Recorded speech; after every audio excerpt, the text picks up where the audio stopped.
It's Tuesday, November 21st. This is The Gateway. I'm Wayne Pratt. St. Louis has seen countless attempts to increase affordable housing. Top employers are expanding a program to help workers buy a home close to the office. We have employees living in many of these communities, and we're trying to think about how do we leverage ourselves to have a positive impact. Coming up, St. Louis Public Radio's Lauren Brennicke will have more about the program. The Missouri Supreme Court has ended a lengthy legal fight over the descriptions of proposed ballot items legalizing abortion.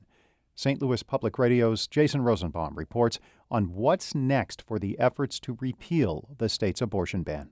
The Missouri Supreme Court declined to take up an appeal from Secretary of State Jay Ashcroft that provided more favorable ballot summaries for 6 potential initiatives repealing the state's abortion ban. That clears key legal hurdles for proponents of the initiatives to gather signatures. Still, Mallory Schwarz of Abortion Action Missouri says the legal battle over the ballot summaries took up valuable time needed to obtain roughly 171,000 signatures. Any campaign is left to evaluate the damage and see what is possible to move forward on this timeline. Supporters of abortion rights have until next May to turn in signatures. I'm Jason Rosenbaum, St. Louis Public Radio. St. Louis has missed the deadline to begin taxing recreational marijuana sales. The city failed to file the necessary paperwork in time. St. Louis Public Radio's Lucretia Wembley reports. St. Louis city officials say they will begin collecting the tax in January, now that they have notified the State Department of Revenue. The city had planned to start charging a 3% levy on recreational marijuana in October. Nick Dunn, a spokesman for Mayor Tashara Jones, says the city failed to notify state officials within 10 days after voters approved the sales tax in April.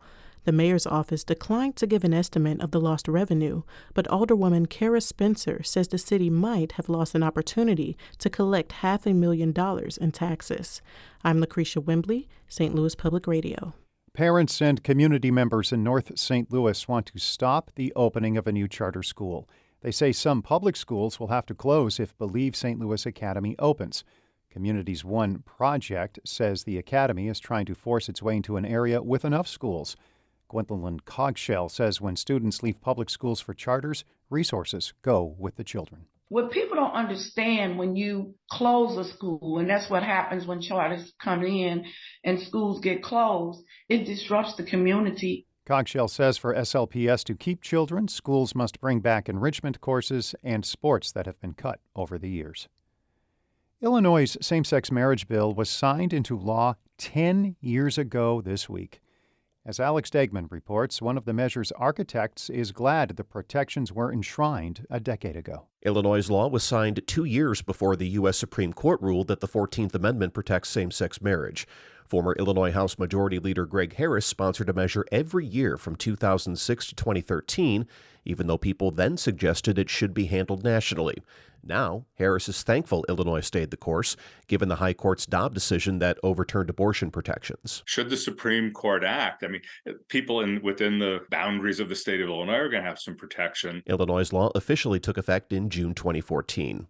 I'm Alex Degman.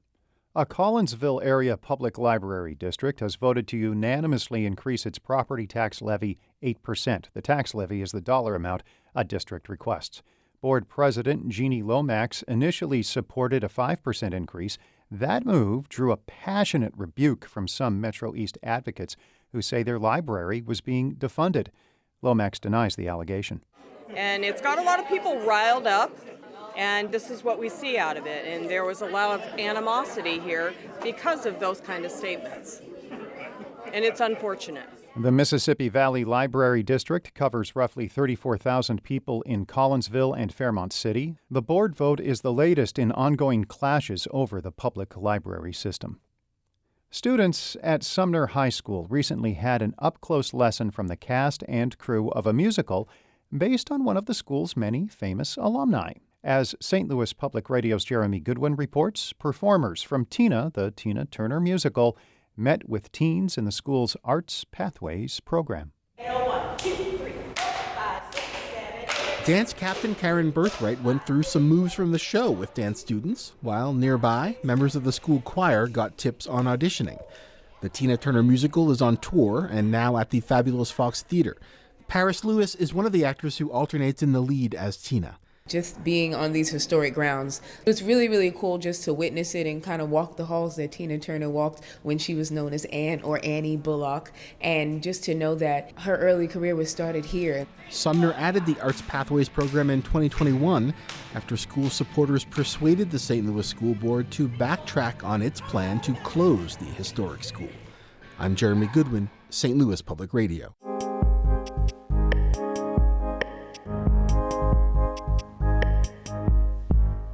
Two of St. Louis's largest employers have expanded a program that tries to help workers live near the office.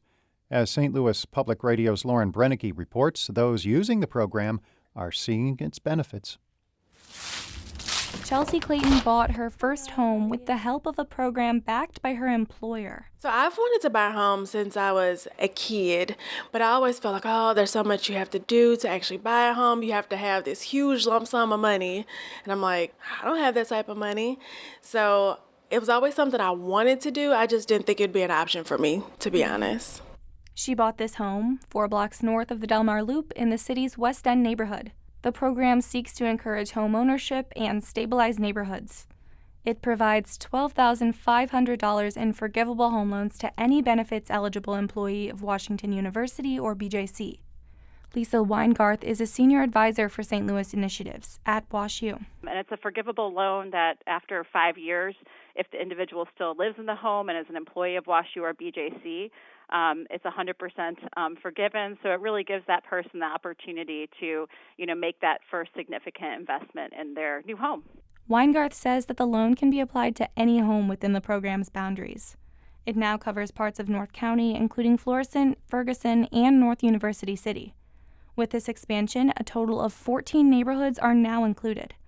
Christopher Nolan is the director of Anchor Initiatives at BJC, and he says they're focused on employee and community aid. I think that the real benefit of this is that it's showing our commitment, getting into some neighborhoods and communities that have historic lack of access to capital. We have employees living in many of these communities, and we're trying to think about how do we leverage ourselves to have a positive impact. Again, it's really looking beyond both of our 4 walls. WashU Medical Centers Redevelopment Corporation, which includes the Live Near Your Work program, has invested more than $60 million between the Central West End and Forest Park Southeast neighborhoods. That's generated $2.5 billion of public and private investments, according to university officials. The city supports the program too, and not only because of neighborhood growth. Ninth Ward Alderman Michael Browning bought his home in Forest Park Southeast with the help of the program. He received the loan while working at Washington University in 2014, and he believes the program has made a significant impact in his neighborhood, the place where it started in 1997. It was a major benefit that allowed me and my wife to buy our first home and really find that stability that has allowed us to grow our life ever since. During his campaign, Browning knocked on doors to hear community concerns. Residents told him they wanted improvements in many issues that are dependent on local tax revenue. He says these residents are happy to see changes made as more move in. They noticed that as development happened around them, streets would get improved or intersections would get redone to have ADA compliance. This development isn't only seen within Browning's ward. Chelsea Clayton, too, sees the positive changes in her area. She's lived in her home for 5 years and sees the stability it provides within her family and in her neighborhood. There's been so much growth, and I think when you have hardworking people moving into a neighborhood close to the hospital, it doesn't do anything but increase the value, make things better, because you have people that care about where they live. Clayton says her home's been a blessing, and she's glad the program is expanding, but sometimes it takes more than a program to keep people in St. Louis. Clayton says some of her colleagues aren't interested in the program because they want to live in Illinois. I'm Lauren Brennicke, St. Louis Public Radio.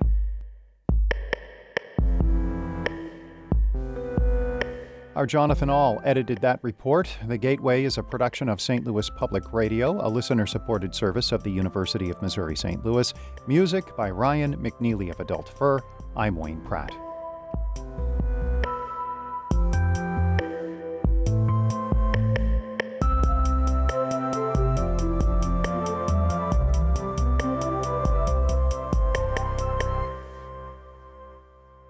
Support comes from the Missouri Forest Products Association, committed to conservation and careful management of the state's forests to make them more resilient and better habitats for wildlife.